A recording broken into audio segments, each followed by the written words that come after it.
Parasha Vayishlach 5785. Dans la paracha, il y a beaucoup de sujets. Yaakov, il va se confronter à Esav. Il, euh, il y a une allusion extraordinaire sur la fin des temps. On a vu le shiur il y a 2 ans, qu'il y a beaucoup d'allusions ici qui nous montrent que Esav, la confrontation avec Yaakov, c'était pendant la Deuxième Guerre mondiale, et que finalement Yaakov a vaincu, il est sorti vivant, blessé, mais vivant. On a vu ça, c'était extraordinaire. Maintenant, on va se pencher sur un point très intéressant également, qui est le suivant. Yaakov, il arrive en Canaan, et voici que il a une fille qui s'appelle Dina. Et Dina va sortir. Va sortir pour voir, il y a marqué Bnot, les filles du pays. Alors, quand on dit qu'une jeune fille, elle sort pour voir les filles du pays, ça veut dire qu'elle veut voir la mode, quoi.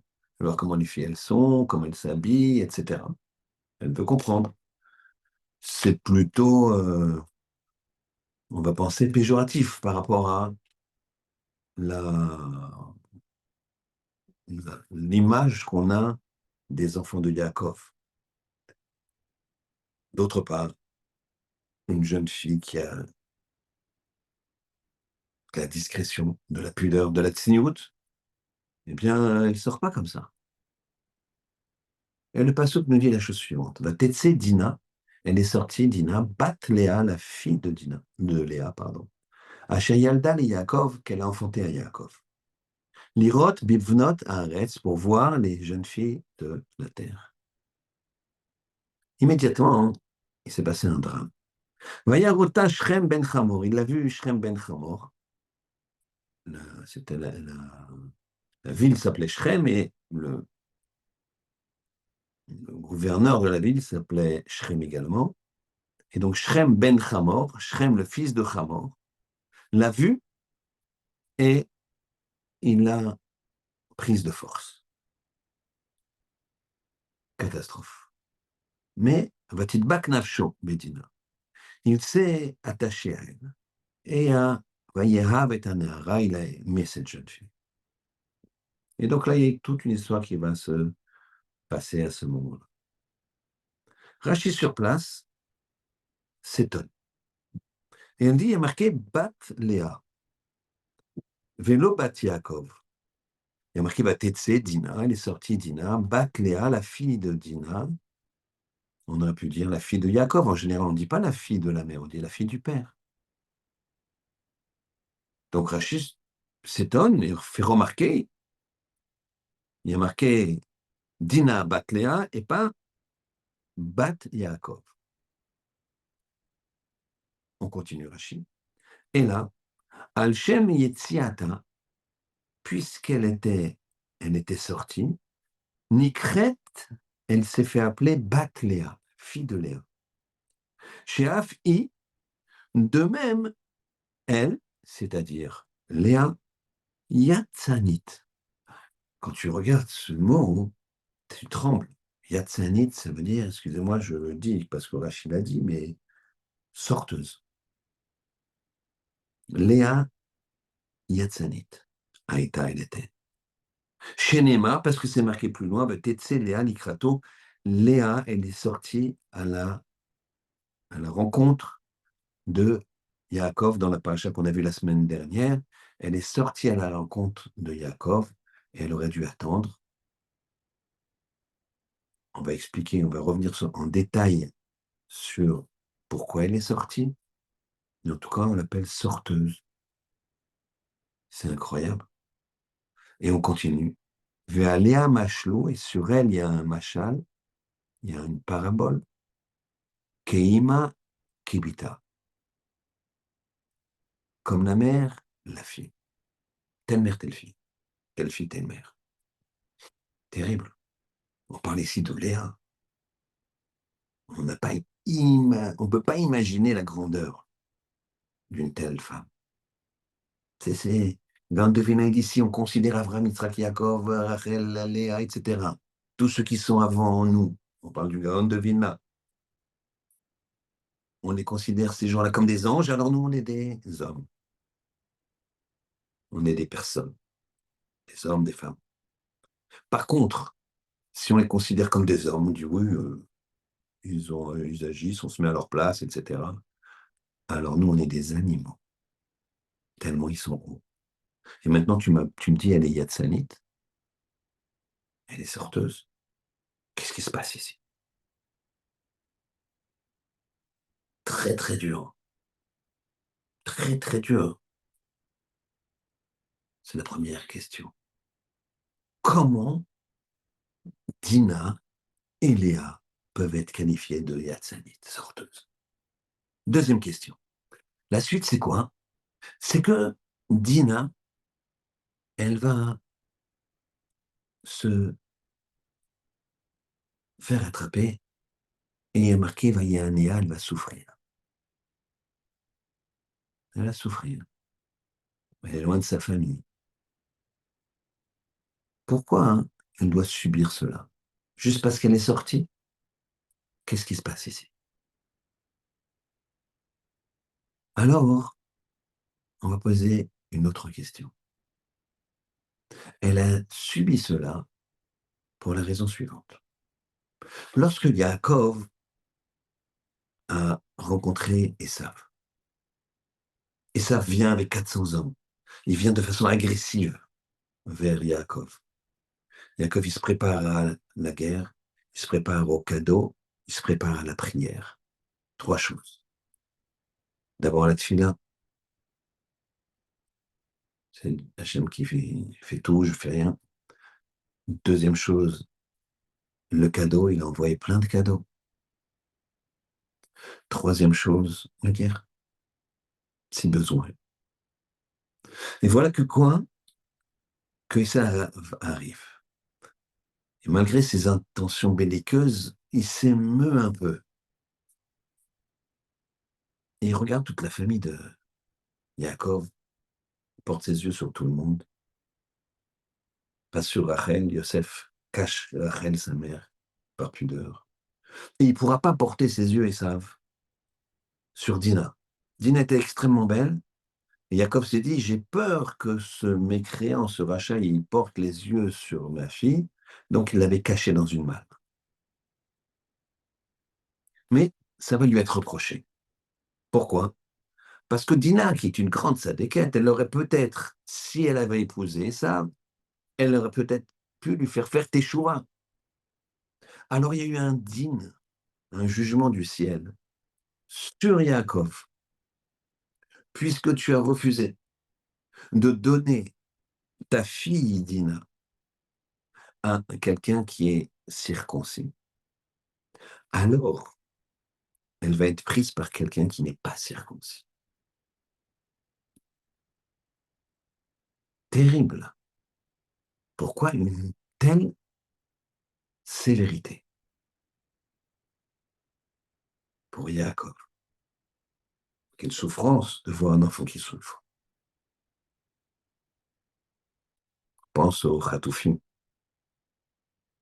Quelle souffrance pour les Khatoufim. Quelle souffrance pour les parents des otages. C'est terrible. Eh bien, Yaakov, il a sa punition, certes. Mais pourquoi ça tombe sur Dina? Pourquoi Dina? Elle n'a rien fait, Dina, elle a obéi à son père. Cache-toi. Je veux pas qu'il te voie. Donc ici, on est d'une extrême sévérité. Et on va essayer de comprendre. Donc on a deux questions.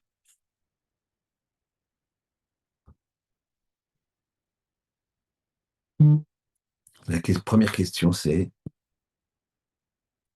comment se fait-il que Rachid appelle Léa et Dina Yatsanit, sorteuse? Deuxième question, Comment se fait-il que pour, entre guillemets, une faute de Yaakov, qu'il n'a pas voulu que Esav mette les yeux sur sa fille Dina, il y ait une telle punition? C'est un mida keneged mida, vous allez me dire, mesure pour mesure. Tu n'as pas voulu la donner à quelqu'un qui est circoncis, alors je la donne à quelqu'un qui est incirconcis. D'accord, mais pourquoi elle doit souffrir autant, Dina? Elle n'a rien fait. Or, la justice divine, elle est parfaite, même si, avec nos yeux, parfois, on ne comprend pas. Alors, on va répondre aux questions. Avant, on va rappeler le moment où où Léa, elle est sortie. Voilà que Yaakov, on remonte quelque temps auparavant, Yaakov vient de se marier avec Léa et Rachel.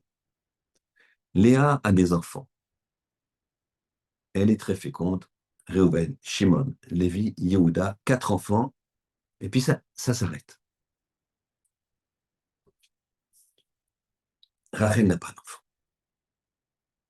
Ce jour-là, Réhouven, le fils aîné de Léa, vient avec des doudaïs, du jasmin, qui a des vertus fertilisantes. Il vient les amener à sa mère. Rachel, qui voit ça, elle demande à Léa, donne-moi les doudaïm, le jasmin qui a des vertus fertilisantes. Moi, j'ai pas d'enfant, toi, t'en as plein, donnez-moi. Léa, elle dit, mais attends, et moi, j'y crois. Rachel lui dit, mais tu sais quoi? Ce soir, normalement, Yaakov, il doit venir dormir dans ma tente. Eh bien, je te donne le tour. Il dormira dans ta tente, en échange des doudailles. Léa accepte. Et qu'est-ce qu'elle fait? Alors qu'au soir, Yaakov revient des champs, elle sort de sa tente et va annoncer à Yaakov, ce soir, tu es dans ma tente. Va t'être Léa.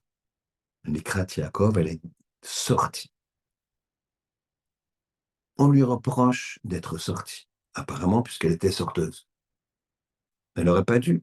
Yaakov serait venu dans la tente de Rachel. Rachel lui aurait dit, mon cher Marie, tu dois aller dans la tente de Léa. Et c'était fini. Pourquoi elle est sortie? Erreur. Apparemment, puisqu'on appelle Yatsalit, sorteuse. Et que Dina a fait comme elle est sortie. Et elle a été attrapée, Dina, et violentée. Alors, pour bien comprendre, maintenant, il va falloir se poser. Et je vais vous dire une chose. Un jour, un fils, il demande à son père, papa, dis-moi, je suis en âge de marier. Oui, oui, mon fils. Je peux pas me planter quand je trouve, excusez-moi l'expression, un conjoint. Oui, tout à fait. Alors dis-moi comment je peux faire pour trouver un bon conjoint. Le père, il réfléchit, il regarde son fils. Écoute, je sais pas. En vérité, je sais pas, moi, j'ai pas réussi. Par contre, demande à ta mère, elle a bien mieux réussi que moi. Elle a trouvé un excellent conjoint. Souvent dans la vie, presque tout le temps, on se considère comme le centre. Nous, on est là, on ne doit pas bouger. C'est nous qui avançons, c'est nous qui... Mais tout tourne autour de nous. Ça s'appelle la prétention. Mais souvent, c'est comme ça. Si on ne se travaille pas, alors c'est les autres qui doivent se plier à mon emploi du temps, à ce que je veux faire, à mon caractère, etc. le conjoint, là, il n'est pas à ma hauteur. Comme ce monsieur qui dit ça à son fils. Et donc, on a un regard qui est biaisé. C'est comme la création du monde. Vous savez, la création du monde, c'est exceptionnel. Et le monde lui-même est exceptionnel. Akadosh Baruch Hu, il a fait un monde impossible à comprendre pour les hommes. Tout bouge, tout bouge tout le temps. Mais pourtant, tu es obligé de considérer, pour comprendre toute l'astrologie, l'astronomie, la Voie lactée, tous ces étoiles et ces astres, tu es obligé de te mettre dans un système où c'est le Soleil qui ne bouge pas, et tout tourne par rapport à lui, ou c'est la Terre. Ça s'appelle géocentrique, si tu considères que la Terre est au centre et ne bouge pas, ou ça s'appelle héliocentrique, si c'est le Soleil qui est au centre, il ne bouge pas, et le reste tourne autour d'eux. Sinon, on ne peut pas comprendre, puisque tout bouge tout le temps, donc il n'y a pas de repère. Donc il y a un être, un astre, pardon, qui doit être immobile. Eh bien, l'homme, c'est comme un monde entier. Il a tendance à être immobile. Ou c'est lui qui est immobile et le reste tourne. Ou c'est lui qui tourne et le reste est immobile. Eh bien, c'est lui qui doit tourner. Et le reste, c'est immobile. Tu ne dois pas vouloir changer l'autre. Tu dois te changer toi-même. C'est plus difficile de changer l'autre que toi. Toi, si tu décides d'être moins prétentieux, eh bien, tu décides d'être moins prétentieux. Tu travailleras ça. Mais si tu veux que l'autre soit moins prétentieux, comment tu fais? Impossible. Très difficile si lui ne veut pas travailler. S'il veut travailler, alors c'est son choix. Tu pourras peut-être l'aider si tu es de bons conseils. Mais c'est son choix. C'est pas le tien. Et quand tu changes, c'est toi qui changes. Donc toi, tu dois changer. Tu dois avoir un regard positif. C'est pas toi qui as toujours raison.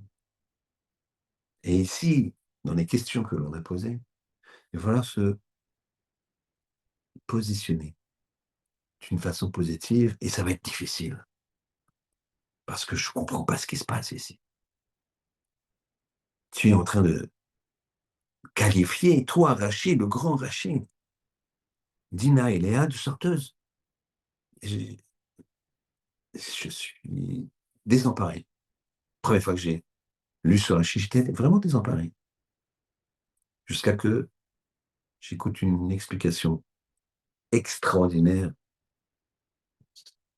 du Mégalé Amukot ramené par Rab Rosenberg, Zecher Tzadik V'Kadosh Levacha, paix à son âme. L'explication est la suivante. Léa, quand elle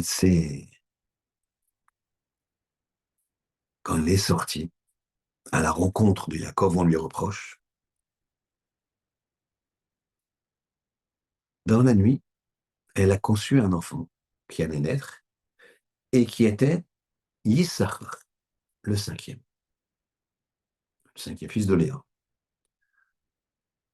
Et Yissachar, dans les brachot que donne Yaakov, il comparait à un âne, un chamor. Pourquoi? Parce qu'il porte la Torah.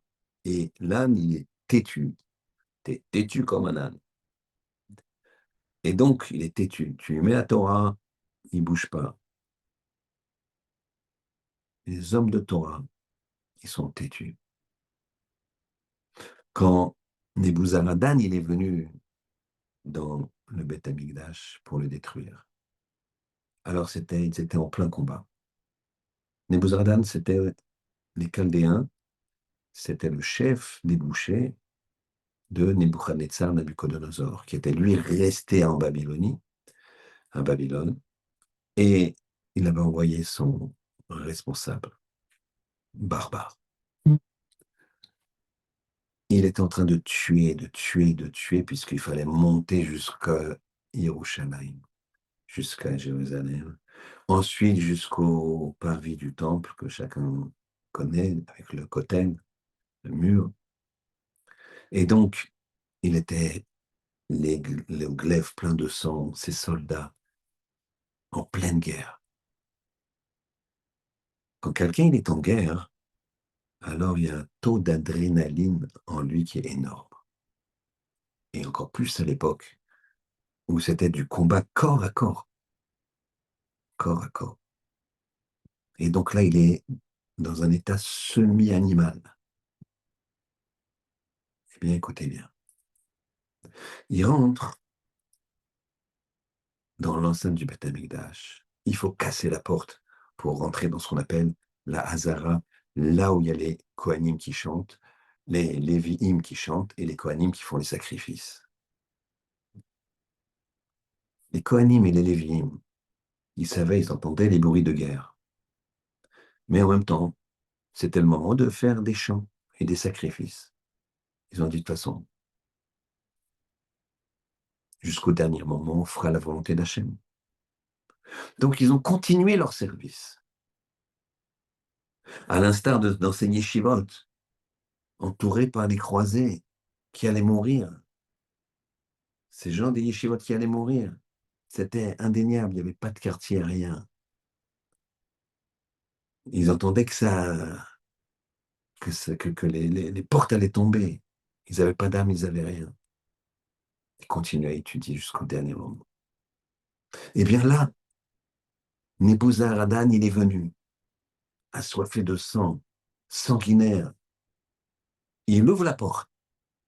Et là, les chants qu'il entend, le spectacle, entre guillemets, qu'il voit, même pour lui, c'est une telle Kidusha qui, ils sont stupéfaits. Lui et tous ses soldats, ils s'arrêtent. Ils n'osent pas. Ils se disent, on va détruire ça. Et les Kohanim, ils continuent. Les Lévi'im, ils continuent à chanter. Et là, Nebuzaradan, dans un élan de richoute, de méchanceté, d'impureté, il hurle. Il dit, arrêtez. Et il se précipite vers les Lévi'im et il commence à les tailler en pièces. Ça, c'est Issachar. L'âne, il est têtu, il ne bougera pas, je ferai tout, jusqu'au bout. Jusqu'au bout. On raconte dans la Gemara qu'un homme du nom de Yosef Meshita, cette fois-ci, c'est l'histoire de la destruction du deuxième temple. Yosef Meshita, c'était ce qu'on appelle un collabo. Il a montré aux Romains comment arriver plus vite dans Yerushalayim, dans Jérusalem, par des petites ruelles, et comment arriver au Beth Amikdash, par des petites ruelles. Quand il arrivait en haut du Beth Amikdash, les Romains lui ont dit, rentre dans le Kodesh HaKodashim, dans les Chal, prends ce que tu veux. C'est cadeau. Il a pris une menorah. La menorah, en or. Les Romains lui ont dit, non, ça c'est pour César. Rentre, prends autre chose. Mais c'est ça que je veux. Rentre, prends autre chose. Il a dit, non, je ne peux pas rentrer. Je ne rentrerai pas. Il dit, rentre, prends autre chose, tu rentres une deuxième fois. Il dit, je ne rentrerai pas une deuxième fois. J'ai énervé mon Créateur une fois, je ne le ferai pas deux fois. Nos maîtres disent que c'était ça la pureté du Beth Amikdash. Tu rentrais dans cet endroit, tu te faisais purifier tout de suite. Tu avais quelque chose qui est un éclair, comme les UV, si on ose s'exprimer ainsi, des UV de Kedusha. Et donc, il avait grandi d'un cran. Ils m'ont dit, on va te tuer. Mais je ne rentrerai pas. Là aussi, il est têtu. Pourtant, c'est un collabo. Mais il est rentré dans le Beth Amikdash. et il a été transformé. Voilà que les Romains lui disent, écoute, ou tu rentres ou on va te couper en morceaux. Et il lui dit, je ne rentre pas. Il commence à couper un pied. Je rentrerai pas, ça suffit que j'ai énervé Hachem. Il coupe le deuxième, il le coupe en morceaux, et jusqu'à ce qu'il meure, il dit, je ne rentrerai pas, j'ai déjà énervé une fois Hachem, pas deux fois. Ça, c'est Issachar. Rabbi Akiva, c'était Issachar. C'était comme Issachar.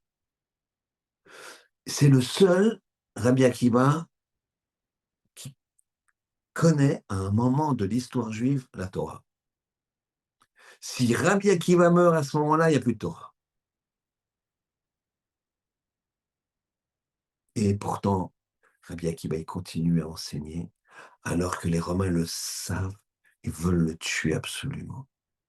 Et lui, il enseigne, il enseigne, il enseigne, il enseigne. Extraordinaire, extraordinaire.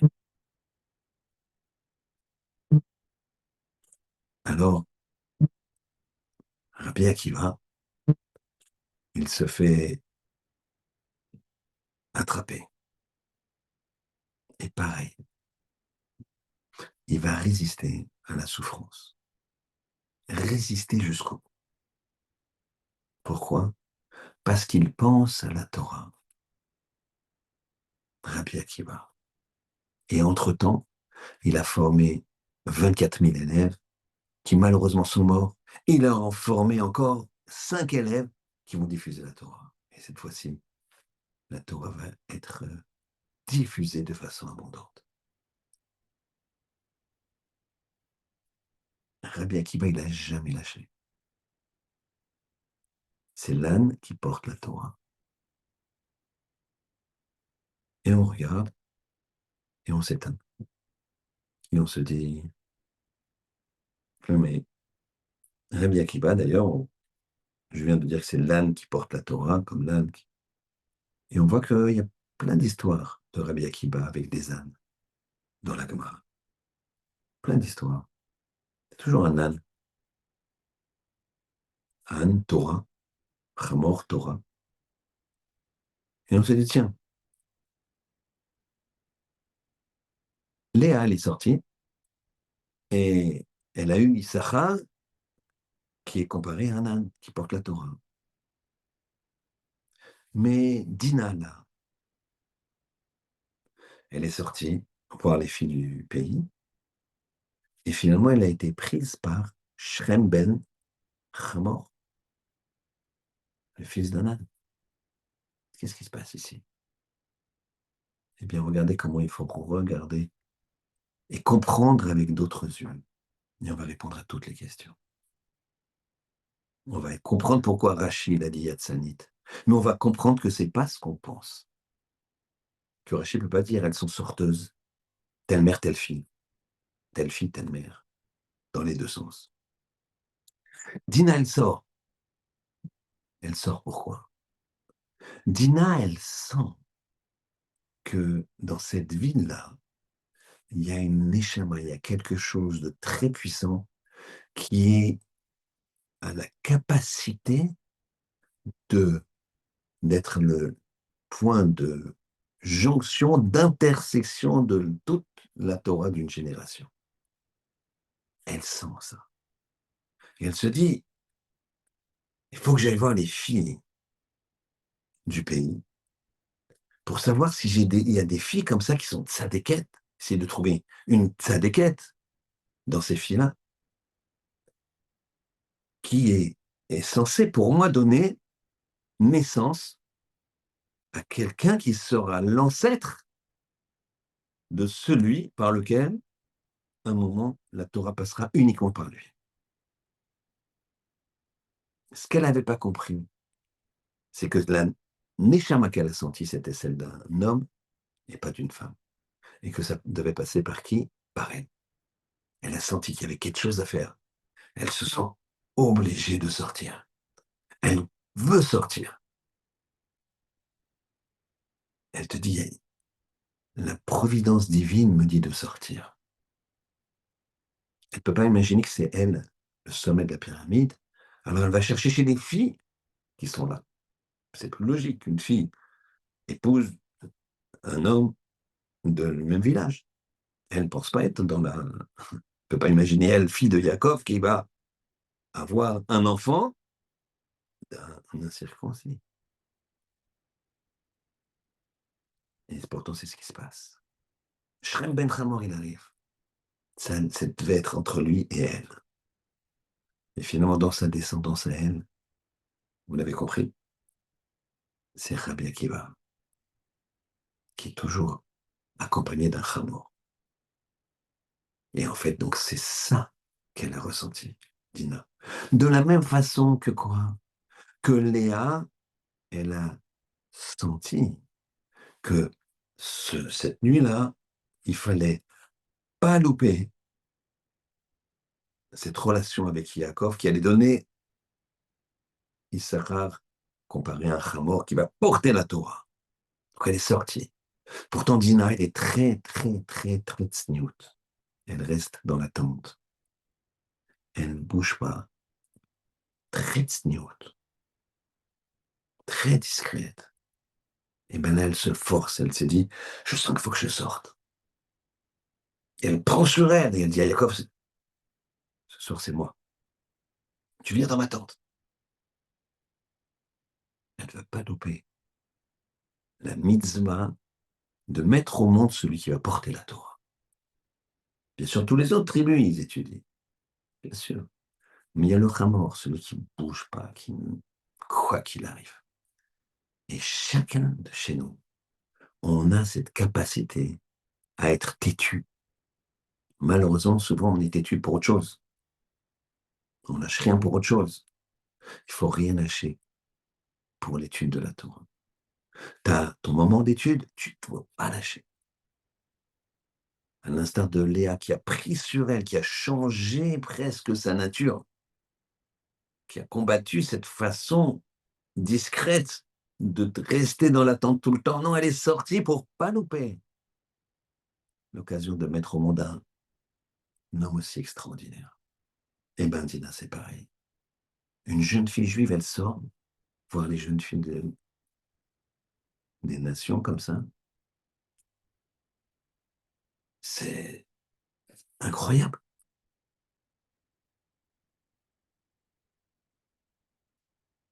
Eh bien, Dina, elle a fait ça pourquoi? Elle a fait ça comme sa mère. Elle s'est forcée à sortir pour essayer de comprendre, de voir s'il n'y a pas une jeune fille de ces nations, de cette ville, à, à prendre et à ramener dans la maison de Yaakov, à lui expliquer, à lui apprendre les lois. Parce que il y a une Neshama qui va naître extraordinaire. Et donc elle sort. Malgré le fait que quoi? Que la photo, elle n'est pas super. Et donc quand Réchi dit, elle est yatzanit, elle est sorteuse, on peut sortir pour s'amuser, mais on peut sortir et prendre des risques pour la Torah, pour diffuser la Torah. Souvent. Les gens, ils pensent que de marquer des signes extérieurs de pratiques religieuses, eh bien, c'est pas bien. Eh bien, tout dépend du cadre. Une personne qui a voyagé dans un pays où les Juifs n'étaient pas tellement le bienvenu, mais les lois les protégeaient quand même. Alors lui, il a décidé d'être naturel, d'être naturel. Et donc de faire en sorte que son look, entre guillemets, ne change pas. Il n'a pas changé. Voilà que il se trouve dans un magasin. Et là, hein, il y a dans ce magasin un incident. Un incident. Et lui, il monte dans un étage, voilà, dans une galerie, c'est un magasin à plusieurs étages. Il y a, il y a personne. Et il regarde les affaires, et puis il y a un autre monsieur qui vient. Et ils sont près d'un étalage où il y a de la vaisselle. Et tout d'un coup, euh, le monsieur en question,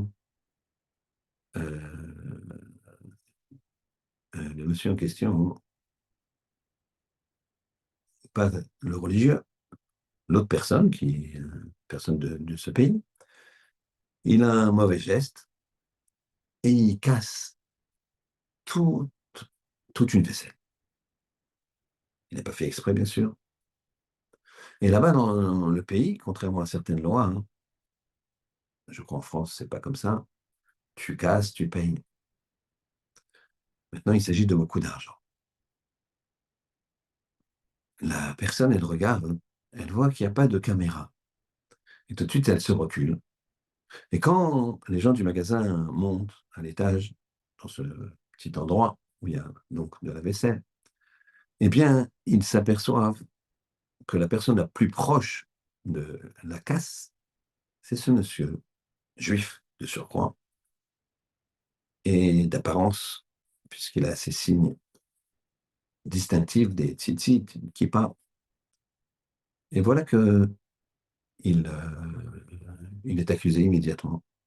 L'autre est, le juif, il dit, mais c'est pas moi. Et l'autre, il dit, mais comment, monsieur, c'est pas vous? Ah, vous êtes à côté, vous n'allez pas m'accuser moi quand même. Ah, franchement, vous n'avez pas fait exprès, certes, mais quand même, prenez vos responsabilités. Donc le directeur du magasin, il arrive, il est un peu embêté.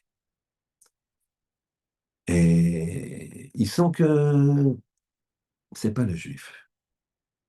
Il sent que si quelqu'un il est capable de garder ses, ses signes extérieurs de religion, ça veut dire qu'il est franc. Il ne cherche pas à se cacher.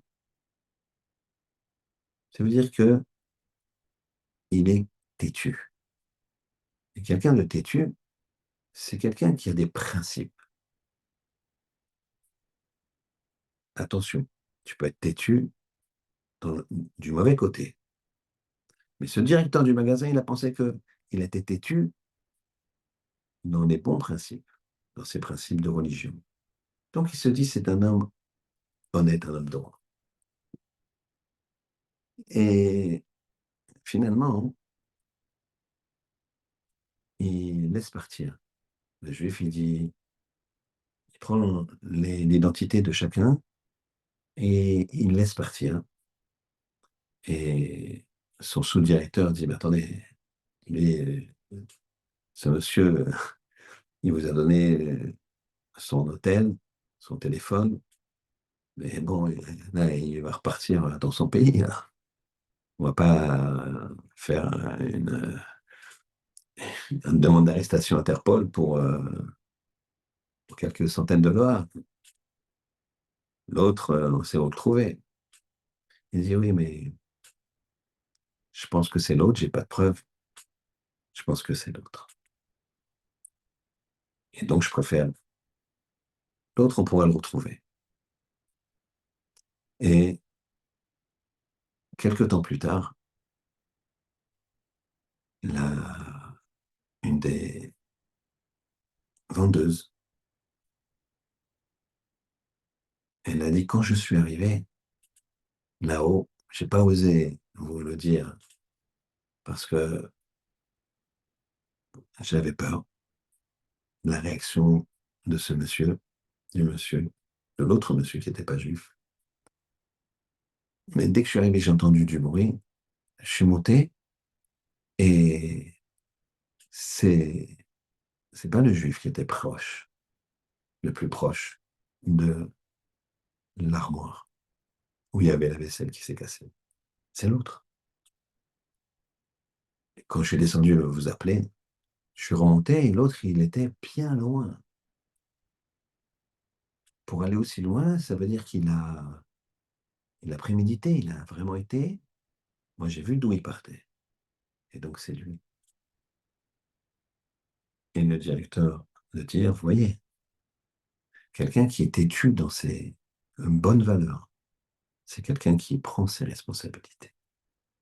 Ça, c'est Issachar qui porte la Torah. Une fois, une personne m'a dit, elle était malade, et elle m'a dit la chose suivante. Tu sais, Michael, je suis triste d'être malade, une longue maladie, qui m'a Hachem s'est guéri. Il a guéri, ça a duré plusieurs années. Il m'a dit en même temps, je suis content. Je lui ai dit, pourquoi? Il m'a dit parce que ça ne m'empêche pas d'étudier la Torah. Tout mon emploi du temps, tout le temps que j'avais décidé dans mon emploi du temps, chaque plage horaire dans lesquelles j'étudiais avant d'être malade, eh bien, j'ai étudié également maintenant, malgré la maladie. Donc, il n'y a pas ce qu'on appelle le bitul Torah. Je peux vous assurer que cet homme-là, il avait maigri, il était fatigué. Mais il dit, j'arrive, des fois c'est un peu dur, mais je ne perds pas un seul chiour. Je suis tout le temps à mes shiurim. Je suis tout le temps à la tefila. Je ne perds pas un moment. Et ça, je remercie à Hachem de m'avoir mis, certes, dans une épreuve difficile, mais en même temps qu'il n'y ait pas de bitul Torah, j'arrive à porter cette Torah. Eh bien, c'est ça, Issachar. C'est ça, celui qui porte la Torah. Il faut être têtu. Il ne faut pas se dire, ah, il fait froid. Ah, il fait chaud. Ah, il faut que je travaille. Toutes les personnes que j'ai vues qui avaient un temps de travail déterminé et un temps d'étude déterminé, bon, leur travail allait moins bien. Alors, ils se sont dit, j'ai vraiment 3, 4 expériences faciles dans ce sens. Et je ne peux pas venir. Rav, je ne peux plus venir au chiot. Pourquoi? Faut que j'ouvre plutôt le magasin, je ne peux pas. Non, faut que je prépare mes dossiers plus tôt. J'arrive pas. Je dis, mais c'est 1 heure. Ça te change 1 heure par jour. Tu te rends compte ce que c'est 1 heure par jour si tu construis bien? Non, mais là, un jour sur deux, je serai là un jour sur deux. Mais je vous assure que ça n'a pas marché. Et je vous assure que celui qui me disait, je ne bouge pas. Le limoud, ça, mes affaires sont plus dures, mais je sais que ça vient de là-haut. C'est là où que ça se passe, c'est pas mon travail. Eh bien, ceux-là, ils ont réussi. Je l'ai vu. Et je l'ai vu moi-même. Vous allez me dire, oh ben moi j'ai vu le contraire, peut-être. Mais attention, quand je vous dis j'ai vu, c'était sur un laps de temps, pour certains, relativement long. Ça a mis du temps. Au départ, ça continue à descendre. Puis tout d'un coup, ça remonte. Et souvent, ça remonte plus haut qu'initialement. Ici, qu'est-ce qu'on a vu? On a vu un rachis difficile qui nous dit que Léa et Dina, elles étaient yatzanites sorteuses. Elles sortaient. Léa, elle sort voir son mari, dirait, t'es dans ma tente ce soir. Et Dina, elle dit, elle sort voir les jeunes filles, la mode. Pas du tout. Il faut toujours avoir le bon œil vis-à-vis de l'autre. Toujours. On avait posé la question. Pourquoi Yaakov, il a caché Dina? Pour qu'elle ne se marie pas avec Esav. Ah, elle ne se marie pas avec Esav? Alors là, elle va être prise par Shrem, qui n'est pas circoncis. C'est-à-dire que Mida Keneged Mida, elle aurait pu peut-être trouver la Torah chez Esav. lui faire faire teshuva. Yaakov, il a décidé autrement. Alors, elle va faire teshuva à d'autres personnes. Elle va trouver cette neshama. Donc, ce n'est pas une punition pour Azina. On a dit, pourquoi elle prend si dur pour une faute, entre guillemets, de Yaakov qui l'a cachée? Pour pas qu'elle aille chez Esav. Il aurait pu faire teshuva. C'est la faute de Yaakov, pas de Dina.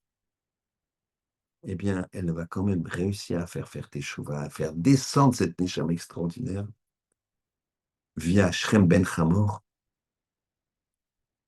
Elle va réussir à faire descendre la neshama de Rabbi Akiva.